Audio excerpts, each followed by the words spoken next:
cycle, no edge is in more than one cycle. So there aren't so many cycles, like you think about a tree and then you throw in edges, that creates a cycle, you throw another one, you can't, cycles won't overlap on edges, only on vertices. I think it's an outstanding question for me to figure out a polynomial time algorithm to get the volume of the actual Boolean quadratic polytope for cactuses. So we know it for a cycle now. I showed you roughly how the proof works. And we know how to deal with the volume of the relaxation for trees. And a cactus is so close to a tree, just feels like we should be able to do it. But somehow, if you have more than one cycle, not even more than one cycle, if you have a cycle plus edges coming off, trying to understand a polynomial time algorithm for that problem, a cactus with one cycle seems to be hard for the calculating the Boolean quadratic polytope, not the relaxation. That seems like the most approachable thing here. Series parallel graphs is tempting because they're completely described by those odd cycle inequalities. Those are the only ones you need. But series parallel graphs can have an enormous number of cycles. So that kind of counting argument isn't going to work so well for a general series parallel graph because there's too many cycles. You won't be able to figure out what each one is doing separately and sort of add it up. Whereas cactuses, it seems plausible. So I'm sorry. So why are cactuses or cacti hard? So I don't know. I mean, I know how No, but your theorem tells me that... for Q, for the relaxation. But when I start, and I know, since cactuses are series parallel graphs, I know I only need the odd cycle inequalities to complete the polytope. But I don't have a way to calculate how much volume those are cutting off.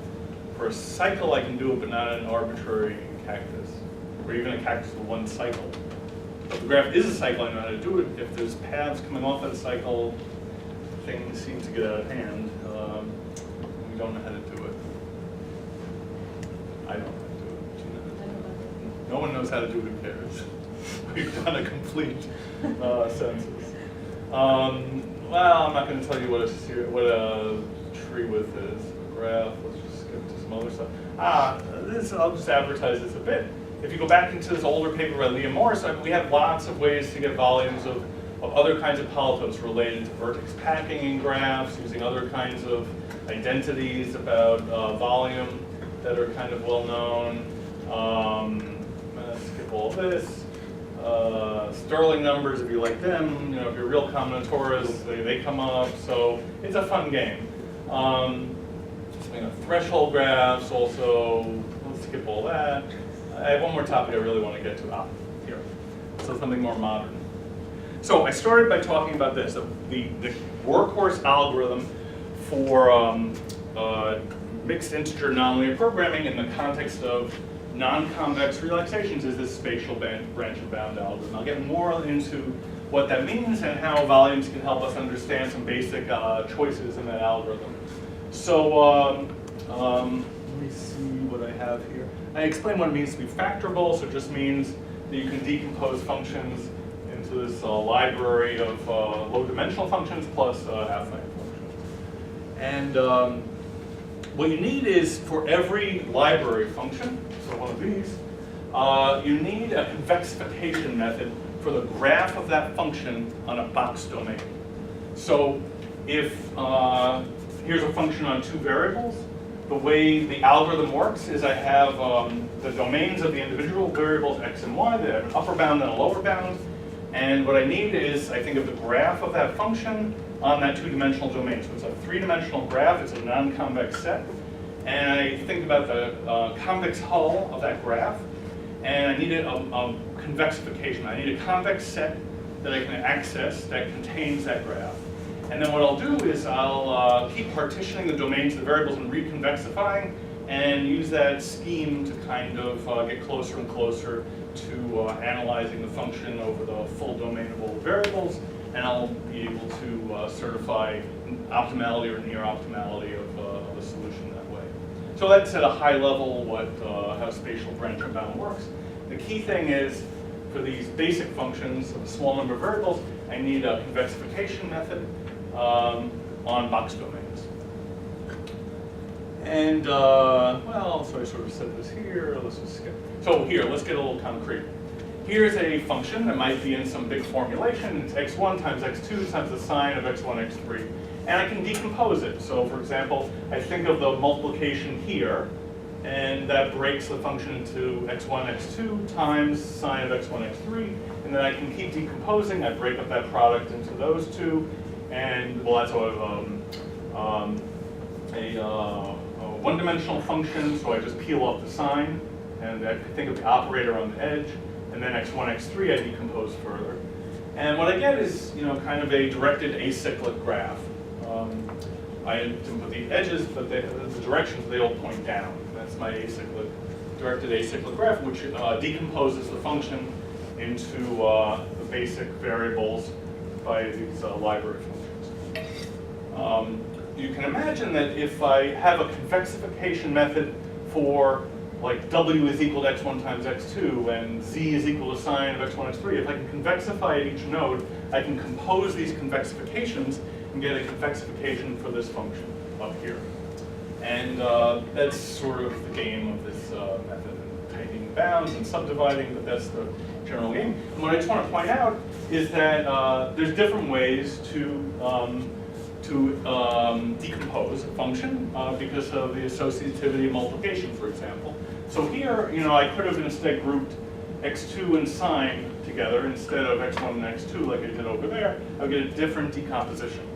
And so it's a natural question, which one should I use if I'm really doing this as an algorithm? Which one of these convexifications is better? The answer is it depends quite a bit on the upper and lower bounds of the individual variables. And so that's what we sought to answer. So we is me and Emily Speakman, who's a former graduate student now at Magdeburg on a postdoc. So we looked at a very simple thing. A function is the product of three variables. And we have lower and upper bounds on the variables here. So AI and BI, we assume they're non-negative because PhD should only take 4 or 5 years. So we assume they were non-negative. And what we wanted to think about was convex sets that contain the graph of this function on that box domain. And what's the best way to do it? What's a reasonable convexification of that graph Is it a Polytope? So the convex hull of the graph is a polytope. It's a very simple polytope, which I'll point out in a second. But that may not be the best way to convexify it, because there's a trade-off that it's the tightest convexification, but if the convexification has a lot of inequalities, then working with those inequalities is a big overhead when solving the relaxations. So that's what we want to try to balance. I should have said this more when we talked about facility location. That a simpler convexification that's a little bigger may be worth it because it's lighter and the solutions will be calculated more quickly.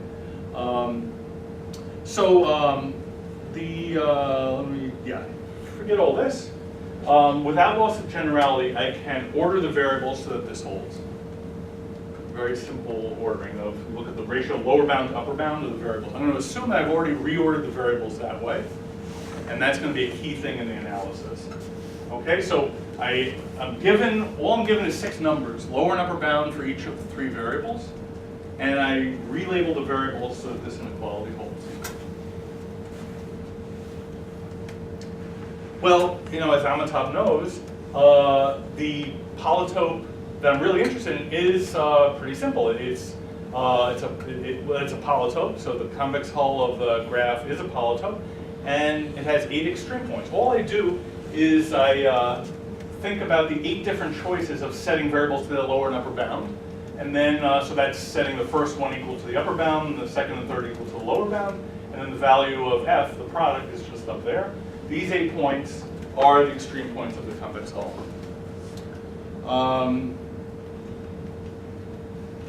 So one way to understand what the inequalities look like for describing the convex hull is, well, I think of every solution is a weighted combination of these 8 points. And so if I take lambda variables, 8 of them, weight each of these, say the sum of the lambdas is 1, lambdas are non-negative. Now I have an extended variable formulation with these 8 extra lambda variables of this set. Now I can project out those lambda variables, and get the inequalities. And so that's what Meyer and Flutis did back when, and it's a big mess, but that's what it looks like. So the question is, should you really work with all these inequalities, or is there something lighter that's only a little bit bigger? So that's enough inequalities to make the yeah, it's code completely run slow, described. but why is it more than you want? So if we had a lot of these products of 3 terms in a big formulation, we'd have a huge number of inequalities, and every time we want to solve a relaxation, it would be a big, big... It's just a time issue. Yeah, The it's just only time. issue is time. That's all it is, exactly. Otherwise, we would definitely work with the tightest formulation. Great, thanks. There's this guy, McCormick, who received his master's in math from the University of Michigan. So if you come to Michigan and get a master's, you could become famous just with that. So think about a PhD. The whole world will open up to you. Further reducing your lifetime. Well, But you have 4 and 5 years. No. back then, when you're in black and white, you probably had a lot of time. But now we got to move fast. So McCormick noticed for 2 variables, very simple thing, that there are these 4 McCormick inequalities that describe the convex hull. So Meyer and Flutis showed a huge number of inequalities, but for product of 2 variables, it's really very simple. If you follow the reasoning before, there's just 4 points that are the extreme points, and you're in 3-dimensional space because you've got the product variable and then 2 basic variables, so there's 3 variables, and it's just a simple simplex that has these inequalities, and you can see how they arise by just taking these nonlinear inequalities. That I look at differences between a variable and a bound, and if I do this in the right order so that everything is non-negative, multiply this out, and where you see x1, x2, put the variable f that stands for the product, and that's where these inequalities come from. They all have a simple reasoning. So that's what McCormick noted. I mean, I don't think he got a master's just from these 4 inequalities. But this is really used very frequently within software and by modelers who want to model products. So it's a very simple, basic trick that anybody uses if they're doing nonlinear modeling of in the context of optimization. Well, so then there's double McCormick. He's still got 1 master's, but we can apply him twice. So if I have the product of 3 variables, so f is x1 times x2 times x3, I can do this twice. So I can say, well, w is x1 times x2 and do McCormick on that. And then f is w times x3 and do McCormick on that. So you get this kind of double McCormick. People use this all the time in practice. Software uses this. Not every package, but some of the packages. Quen and Skip use this. Skip is soon changing to that complicated Meyer-Flutis thing. So that's what double McCormick is. You can simplify, in a way, this a little bit by projecting out this auxiliary variable w. So if you look at w, since I assume that these constants were positive, I know the signs of every number in this column, the w column. Once I know the signs, I know how to project out.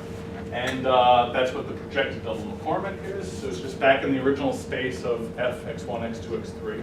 And nobody really uses this, but they could just as well use this compared to that if they didn't need the w variable. What I wrote down here is the McCormick and projected, the double McCormick and the projected double McCormick when I group x1 and x2 together first. But I could have done the grouping differently. x1, x3, x2, x3, there's 3 different polytopes. Now you say, well, they're all the same. They're not, because remember I ordered the variables by the ratio of AI over BI. So they're not all the same. So what Emily was able to show is that the volume of the actual convex hull of the graph is equal to this formula. Messy formula. I'll explain a little bit about how she got that. And when you group the variables this way,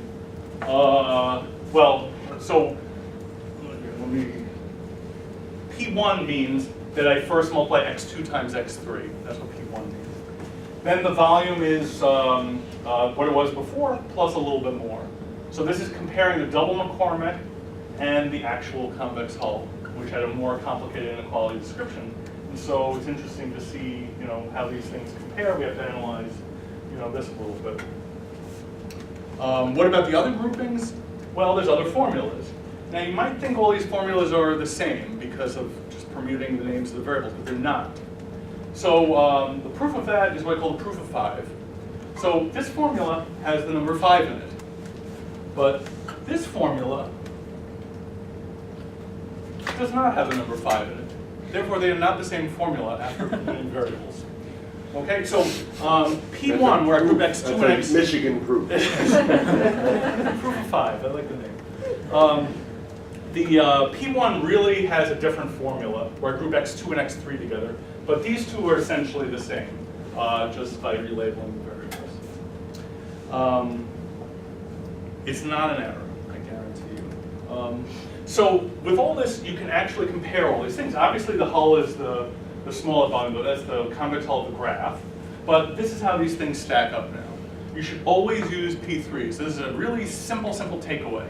If you order the variables by AI over BI, always group x1 and x2 together first. And that will give you the smallest volume if you want to go with a double McCormick. Does that translate as an inclusion, or is it No. So this is included. This is really a subset of all of these, but these are not set inclusions at all. So you could take all of them together?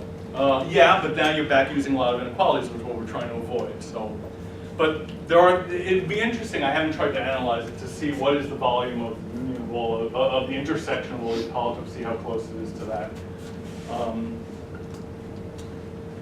Is it known that the intersection is not the convex? Oh, it's not. It's not. Okay, No, this no. is clear. Okay. Yeah. So let me just tell you a little bit about how these proofs go. So even calculating the volume of the hull is not an easy thing because it's not 8 points. There's 6 parameters. When you fix the 6 parameters, it's 8 actual points in space, and you can do a calculation. So we need to do this somehow symbolically. So the idea is we pick 5 of those 8 points I showed you. That's a simplex in 4-dimensional space. You can write down a determinant, which essentially gives you the volume. So then you have to start adding points one at a time. And so you have these 5, the simplex in 4-dimensional space. You take a point up here, and you look down at the polytope in 4 dimensions. And you ask yourself, what facets do you see? Over each of those facets, you build a simplex, and you calculate its volume by a determinant calculation. You have to figure out what you see, and you have to make sure that what you see doesn't depend on the actual values of the AI and BI, just that they satisfy that inequality that they're ordered that way. So that's not a trivial thing at all. When you think about one of these points has the values of the variables are polynomials in the AI and BI. The coefficients in the inequality are polynomials in the AI and BI. When I plug a point into an inequality, now I'm asking whether some multivariate polynomial is non-negative. That's the way I check whether I see an inequality or not. And checking whether a polynomial is non-negative is not an easy thing. So sometimes you can do it by some squares arguments, which is a very concrete way to do it. Other times we needed to use some kind of ad hoc arguments. So that was a lot of work to do this, just to add these 3 points and get the full convex hull of the 8 points. Turns out this polytope was actually studied before combinatorially. So Brunbaum cataloged all of the simplicial polytopes on 8 vertices in dimension 4, and this happens to be one of them. It's not a particularly special one of them, it turns out, just one of them. So yeah, I have almost no more time. Let me just tell you, when calculating the volume formulas for the double McCormick is much harder because I don't know what the extreme points are. So I can't just say, oh, I'll grab 5 of them and add one more and add one more. I don't know what they are. So what we did was we did a lot of numerical calculations and got a bunch of data and then guessed formulas. So the formulas we guessed were the 8 original points, and then depending on which of the polytopes, which of the double McCormicks, we're looking at 4 more points that have these simple formulas. Well, they're not so simple. Those thetas look like that. So we guessed these formulas. Once we guessed the formulas, then we played the game before, but we had to go further. We had the 8 points, and now we had the 9th, 10th, the 11th, the 12th. We have to keep track of the facets that we build as we build these polytopes up. At the end, what do we get? We get the volume of this object that's the convex hull of these 12 points. But if we keep track of the simplices that we add on, we also get the facets. And if we end up with the projected double McCormick inequalities, then we know we got the volume of the right thing. So the proof that we get the volume right is the same as the proof that those extreme points are right.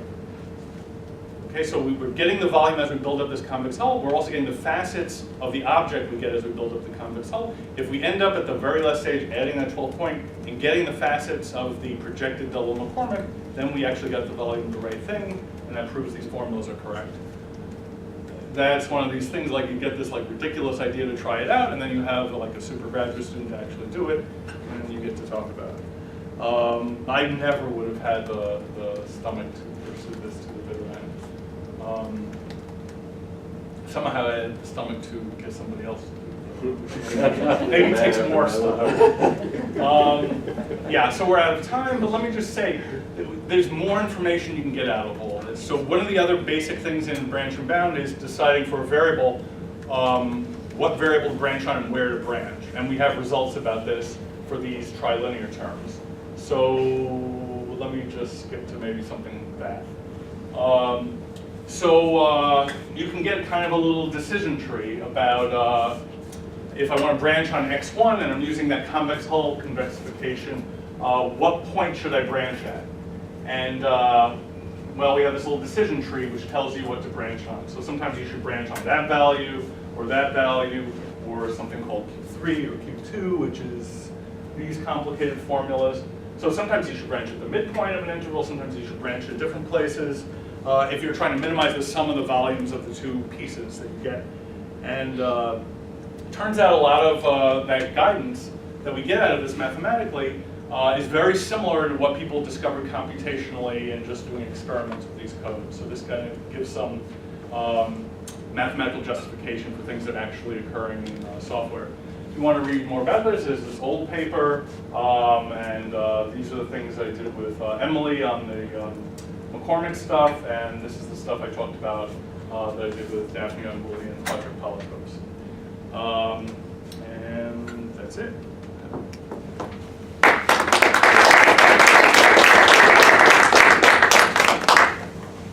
Questions?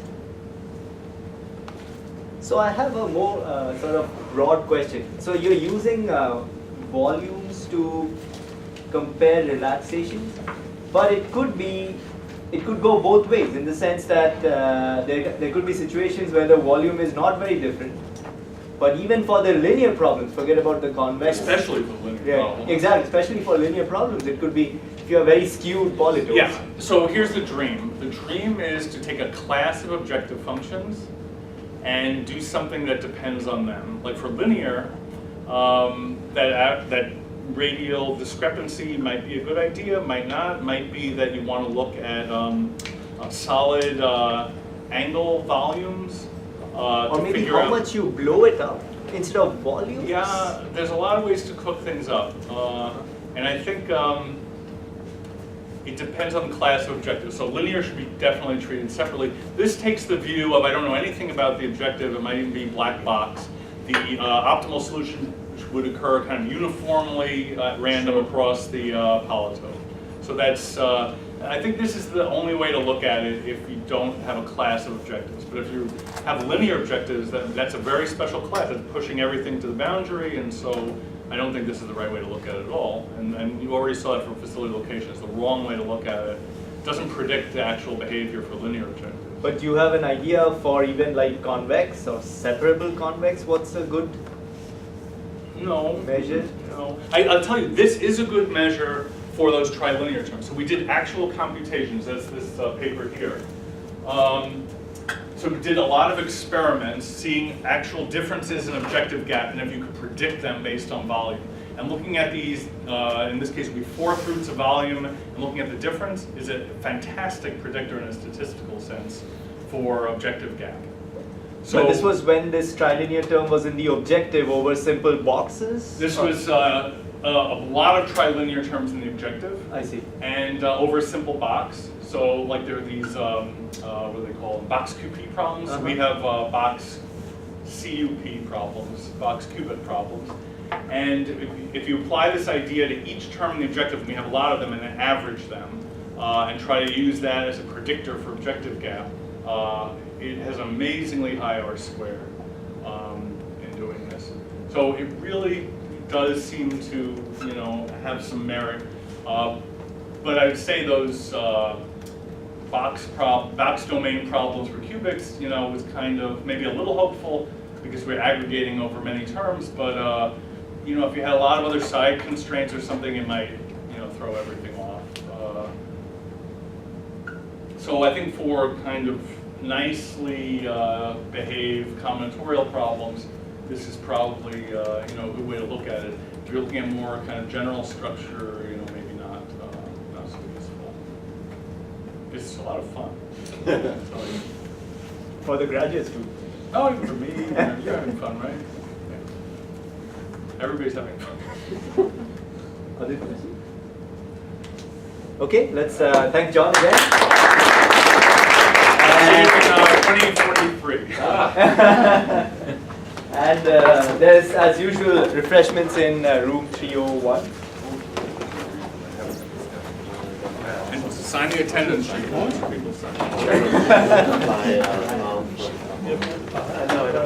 I mean, we needed to have, I didn't think we should have it. Or maybe don't toss it. Right, well, actually, as soon as the story was done. You might put around. Yeah, I was trying to think which two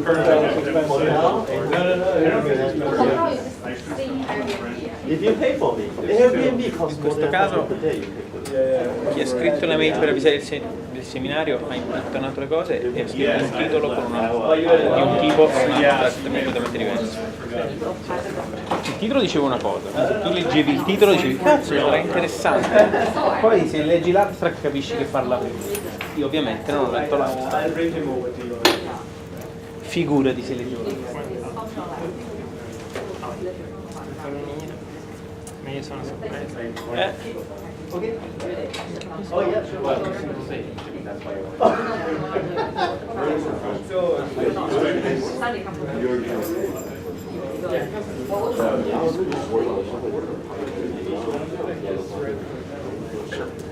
Oh, okay.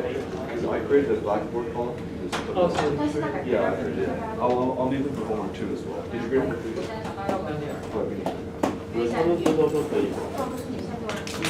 Guarda se riesco a beccare. Vado a vedere se riesco a beccare. C'era, no? Sì, sei andato subito, sei il primo a scappare. è andato a mangiare o Non so se è andato a mangiare o prendere cibo. anche lui credo che abbia si sia accorto troppo tardi che l'abstract diceva una cosa nell'argomento un altro. Vabbè, ma allora il dipartimento devono venire. Beh, in fondo pure io del dipartimento. I dottorandi sono costretti che devono firmare, cioè devono fare almeno 10 seminari a Ma sì, beh sì, alla fine tanto che ne quasi 2 settimane. da noi puoi apparare i crediti 2 settimane, non ci ho questo. Forse sì, No, allora, è legno. c'è il calendario, hai messo, ma sul calendario ci sono tutti questi. Poi c'è il data, che è quello che organizziamo noi, che conta per le firme, e poi ogni tanto poi c'è lo student seminar, quello segna, Cioè che sono gli studenti che sono degli studenti che ancora ne parlano e che però quello vale, se lo presenti vale 5 crediti. 5 Cioè quindi fai il sacrificio di presentare una volta per toglierti dal cazzo andare a altri 10 seminari. 5 Un credito seminario. 对，我问你，我实际上这个 MRCC 没打算我自己的 package 就想我能不能 Che è onesto. MRCC parallel sto capendo. Se non ci vediamo più tardi, ci vediamo. No, gli ciao. 就在 MRCC，他现在各种 deny 我，那我就按他的步骤一步。我去用我的 logo 去装，我就按他的那个步骤一步步去装。不是 install package 根本就不给，首先第一点，我还按它的上面写，你看，我就这么写 install package，然后它就这个 out 那个。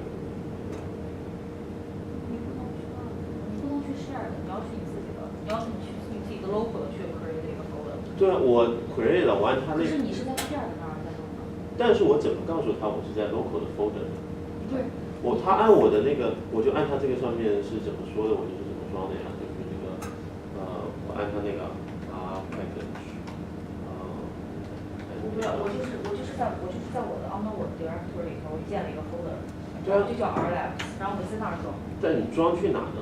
你是说？它就能装到我自己 local 那儿，这样在你自己的那个上面 run 可能可以，就是你别人还是不能，就是说你装了以后你可以 run，但我是不能 run 的。所以就是我在我自己的 folder。不是，在你怎么 library？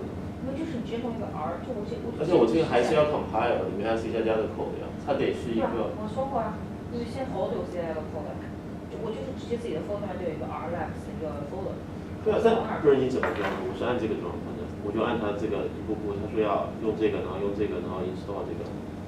你如果还不行说的话，你是不是用了这两个？就是按在主程序这里用了这两个。我是点了这个。可是你看你每次你看自己的错误信息，你说你明显不在你自己的 folder， 你看这明显是 CM share 的 apps Intel， 你在这儿的这儿是大公用的，这个肯定是。对，但是那你要装到哪 install package？ 你这个文件不是它不是去做，不是数据在这儿，就在这，这是我的东西。哎，你不能选，你不能在 original 那儿。我先登录进去对吧？对。他这个超级烦，每次要搞什么鬼白日，就这个最烦，而且每次改一个文件要搞个对啊，等你我就说等你传文件的时候，我也是传文件啊，我天，怎么这么烦啊？你有用这个东西 control？ 用啊，我一直在用这个。你是用这个 computer 上？各种啊。哦，我就各种搞不定，搞不定。OK 好。你的，这是你的吗？应该是我，对啊，这是我的。你有那个R package？ 我有 R package。什么都没有。哎。R package， 那我进不去了。你不是有 R package 吗？对啊，进去。这个吗？完了，什么都没有。什么都没有。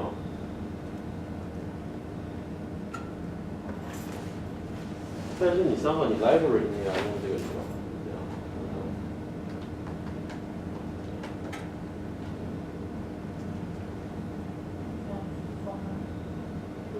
对。我介绍的话，成功了。用了之后你告诉我怎么装。那就不行。不是你这怎么装？现在？那就是进去你自己的 folder 装就完了。不是。那你按了什么？我没按啥，我就是进去那个 folder， 然后就 install packages。但问题是之后我要用这个 package。你直接在这用啊！你看，你现在我给你装完以后，装完以后你。不是我要用一个 parallel computing 是否要用？我要让它同时就是执行。还没装好，装好了。